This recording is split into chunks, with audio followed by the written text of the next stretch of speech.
everyone. Thank you for joining us at the Digital Media Zone at the United Nations for UNGAS 2016. My name is Melissa Jun Rowley. I'm the co-founder of thetoolbox.org. And joining me now is Deborah Peterson Small. She is the executive director and founder of Break the Chains. And she's here today to discuss building a communities of color as they relate to drug reform policy. Very important topic.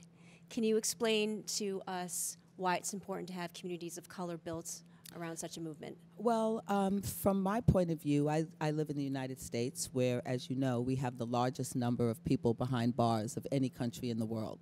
And the vast majority of our prisoners are there for drug-related offenses. About 40% of the people incarcerated in the U.S. are incarcerated for drug-related crimes. And of that number, a disproportionate number are people of color from African American or Latino communities, even though our rate of drug use is no higher than the majority population. So blacks represent about 13% of the U.S. population, but we're 37% of the people arrested, convicted, and incarcerated for drugs, and we have about 60% recidivism rate because the policies that we've put in place make it very difficult for people to access treatment. And once you've been convicted of a drug crime, you're X'd out of many jobs. You're no longer eligible for housing, for educational support. In many states in the United States, you even lose your right to vote. What are some of those policies that make it really difficult for people to get treatment? Well, our own government will acknowledge that we have a significant treatment gap. On any given day, more than 60% of the people who want treatment can't access it. One reason is because we don't have a policy of national health insurance. You know, so you have to have some form of insurance coverage in order to access treatment, and then you have to have programs in your area that are appropriate for you and open for you. And what we've seen in the last few years is that the parts of the country that are experiencing new problems with drugs, particularly with opiates, are parts of the country that don't have sufficient programs to actually address them. And so what we often call treatment are 12-step programs or self-help groups, which are supportive environments and help people, but it's not the same as evidence-based drug treatment. Right. So what are the things that Break the Chains is doing to develop communities, community building? Are there other things that you're doing to try to influence policy reform? Oh, yes. We've had a history now of more than 10 years. I've been a drug policy reform advocate for almost 20 years. In that time, we were very instrumental in reforming New York's Rockefeller drug laws, which were our mandatory minimum laws, the most draconian in the country. They required that anyone who was convicted of possessing or selling more than 2 ounces of a controlled substance would get a sentence of 15 years to life. And anyone who was convicted of a drug crime within 10 years of a previous conviction had to go to jail, no exception, for a minimum of 2 years up to a maximum of 15 or 20. And as a result of those policies, our prisons exploded in New York State. It didn't do very much to reduce drug use or drug-related crime, and it contributed to a very high level of drug-related HIV in our communities.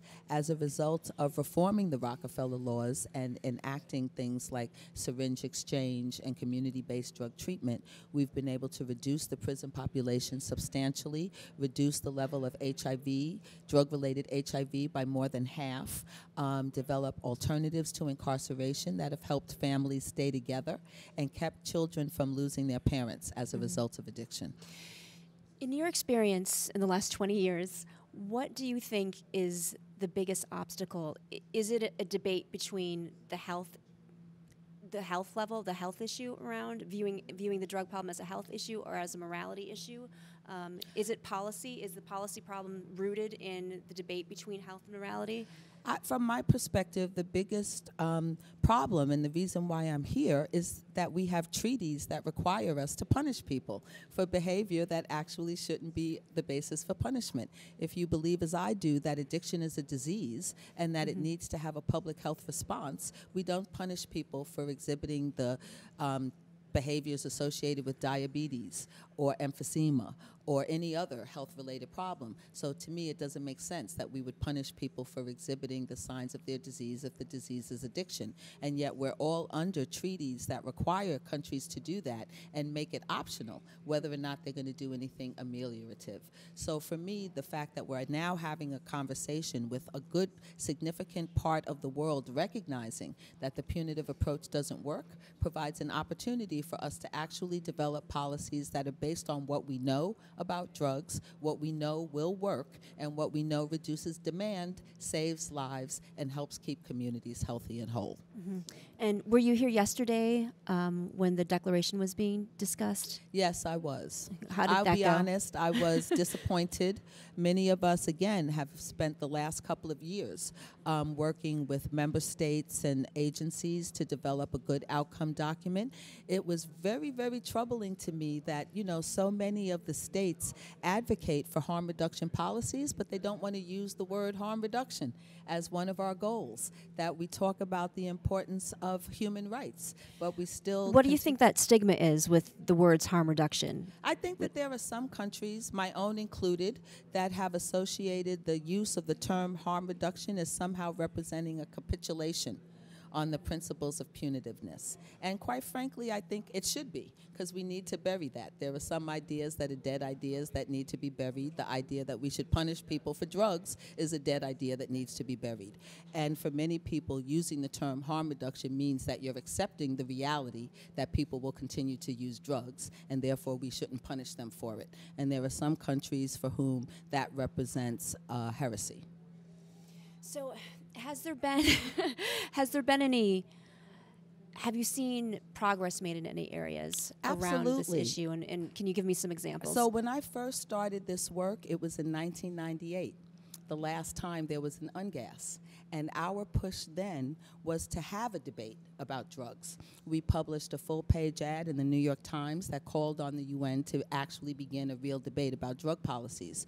15 years later, that debate is done.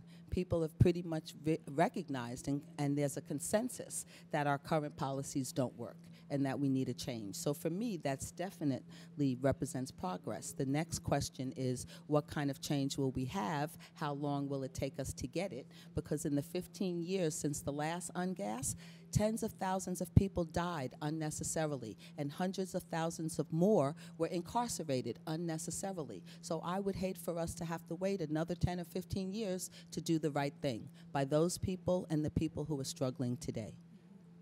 So what would you say are the main things that, if there were three basic principles and three of the biggest steps that you would like to see unfold in the next 5 to 10 years, what would they be for you?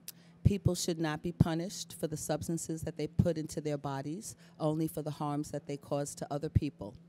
Government should have the freedom and the ability to do what's right to protect the health and well-being of the people in their borders, regardless of what other people think about it.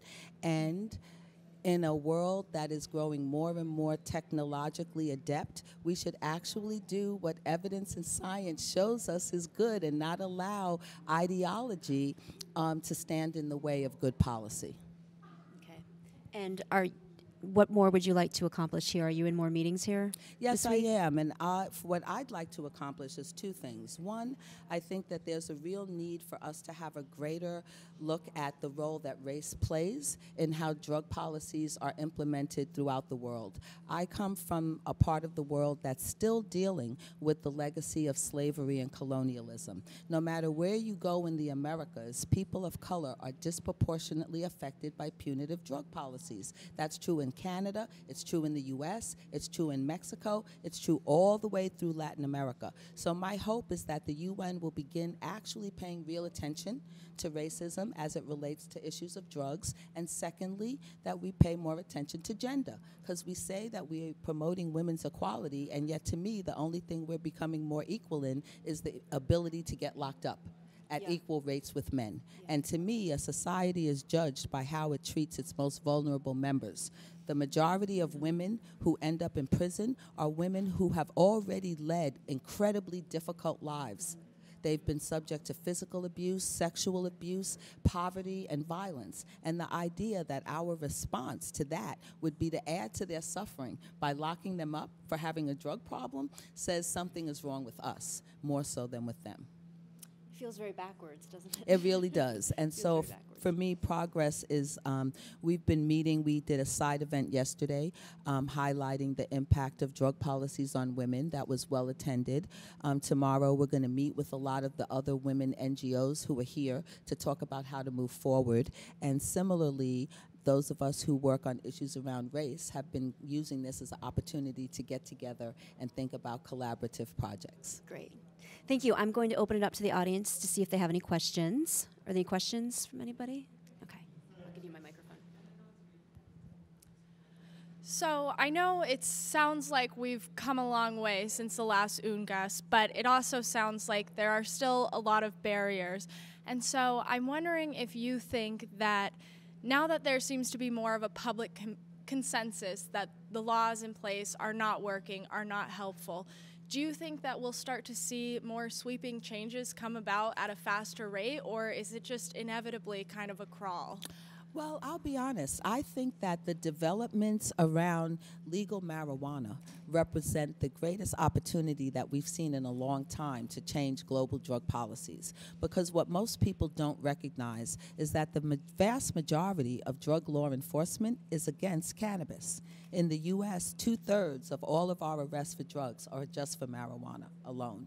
And on the global level, it's not quite as high, but it's still pretty high. So if you took cannabis out of the equation, there's not enough drug abusers in the world to justify the millions of dollars that we spend arresting and incarcerating drug users. So for one, the fact that countries like mine, states in the U.S., are moving towards legal regulation of marijuana for non-medical use is both a conundrum and an opportunity. It's a conundrum because it's clearly outside the scope of the conventions, and so at some point the UN is either going to have to change the conventions or get rid of that marijuana regulation. And since I don't think that that's a genie that they can put back in the bottle, I think it represents a real opportunity for change and reform. And it also means that we can begin redirecting our resources away from marijuana law enforcement to actually providing real services and support for people struggling with other drugs like opiates and methamphetamines and cocaine, and support them instead of punishing them. Anyone else?